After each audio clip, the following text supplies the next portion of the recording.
I know many of you guys are curious on my thoughts and the general themes of the newest chapter of the Boruto manga. I must say, it's one of the best chapters I've read in a long time. One of the most daring, creative writing choices I've seen in a long time in Naruto in general, and in anime as well. So to go Okay. down the list, let's start with the power scaling. Let's start with what happened. Essentially, Ida, who is who has an ability literally called omnipotence, used Oh her wow. Shinjutsu. It's actually not even ninjutsu. It says Shinjutsu, implying that she has jutsu on par or along the lines of Shibai Otsutsuki himself, which is extremely telling.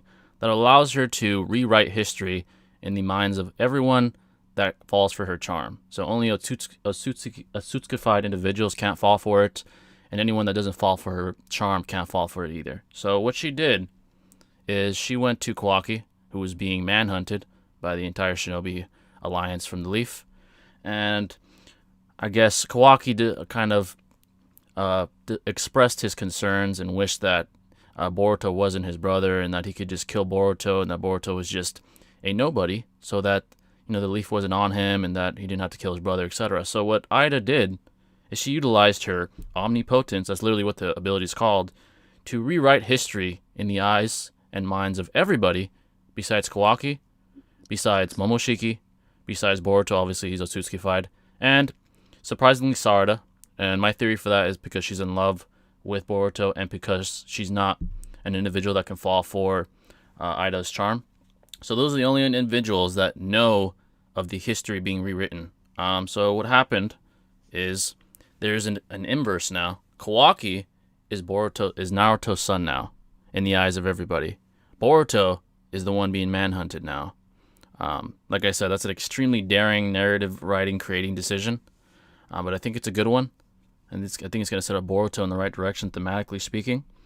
Um, so this is the equivalent of Naruto and Sasuke switching lives in Shippuden. That's essentially what just happened here. And the reason I like this creative writing decision is because it allows Boruto to now have its own uniqueness as a manga. It's not just mirroring Naruto, nor is it seemingly attempting to do so. Boruto is going to have trials and tribulations that's going to create emotional appeal. Inevitably, I think it's going to create a ton of emotional appeal from the fans. We're going to start to take Boruto seriously. He's not just a silver spoon fed individual that had Naruto as his father and had god powers early on in his life from a literal Otsutsuki. He's an individual now that's ostracized from the shinobi world entirely. No one fucks with him anymore, clearly, except Sarada, who wasn't affected by the omnipotence jutsu. So it's going to be extremely, extremely interesting to see where they go with this. This sets the stage, and the floodgates of opportunity are open to me thematically. The question is, what is Sarada going to do? Is she going to follow Boruto into isolation and become a shadow rogue ninja, sort of like her father was back in his day? Or will she simply just return to the village, try to stall them from finding Boruto? Will she try to convince them that it's all a facade? Who knows what she's going to do? The relevance of Sarada has shot up exponentially. Let's say that. Not even power scaling wise, but narratively. She's the only one besides Kawaki, Ida, and Boruto, and Momoshiki that knows what's going on. So thematically, like I said, the floodgates have opened. There are tons of opportunities, and I think this is one of the best plots I've seen yet for Boruto. But that's my thoughts, and I don't know if you guys want to give your thoughts on that, of what just took place. I mean, yeah, that's fucking amazing, dude. I mean, I haven't quite caught up on the manga quite yet, but I do appreciate the creative writing. This is an Yeah, aspect, like you said, that it isn't going to be a similar cadence of events that transpired in the original series. You want to see something different, and a lot of people complain about Boruto not having enough, character development. He's spoiled. He has all these jutsus seemingly out of nowhere. It's nowhere on par of development that we experienced with, OG Naruto, yeah, and exactly. a lot of us can attest to that as well. So I want to see something different. I want to see something have a different rate of progression, and yeah, I think they're doing it the right way, man. From what I've been hearing, it seems Yeah, pretty legit for yeah. sure. The extreme, I would say, 180, literal 180 in the narrative allows for more opportunity. greatly more opportunity as far as Boruto's development. He's no longer, like I said, the silver spoon-fed shinobi with god power from an early age, where he didn't even have a real contribution to defeating the god Momoshiki. He literally was just given the power very, very conveniently to make him overpowered. But now he has to face not so much power encounters, but more so symbolic trials and tribulations. That's what he's going to face. And I think that's where the emotional appeal is going to come. People are going to start to look at him and say, wow, he has to earn this now. He has to earn what he wants. The merit of him isn't so much any more power, but more so his own integrity. Like, that's on the line, which is what Naruto sort of dealt with. Obviously not to this extent early on in his childhood in part 1. Obviously they weren't trying to kill him, but he was looked at as a liability, as a monster, as a demon. People literally said they fucking hated him every day of his childhood. So because of that, Boruto's going to have a similar experience now, but even worse because, again, he's literally trying to be eliminated by the entire Leaf Village and possibly the Shinobi world once Shikamaru and Naruto tell the rest of the villages that he's a rogue ninja. Definitely. Yeah. So I'm actually a Kage-sama or something about that as well. Exactly. And that's where the gold mine is right now for Boruto. That's why I'm very pleased with the direction. Kishimoto made a very daring choice, but a good one, I'd say, with his creative writing decision here. But yeah, I'm just confused about. I just heard the last part, Jay, because I had like a little bit deaf, so I want to hear it just all yet. You know what I mean? Yeah. When I came back, I'm like, wait a minute. This motherfucker against the world? God damn, what happened?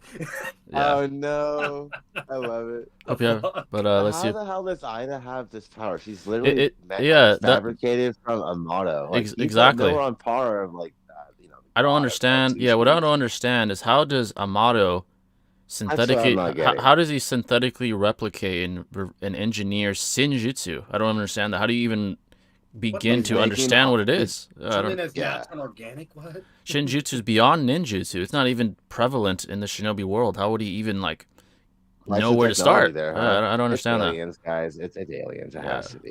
Ida has Shinjutsu. She has Shibai type ability. Momoshiki himself says this is Shibai's ability. This is godlike. This is omnipotence. And she literally did it on a global scale, by the way. A global scale. It literally shows the entire Earth engulfed by her omnipotence, which is extremely it's not impressive. Even like a genjutsu. It's like a reality switcher. Yeah, it's like a reality bending. Like, it's ridiculous. It's like a mental It's a mental contortion of everyone on Earth that does fall for her charm or is not Sutsukified. That's extremely powerful. I don't know if this answer is given though, Jay.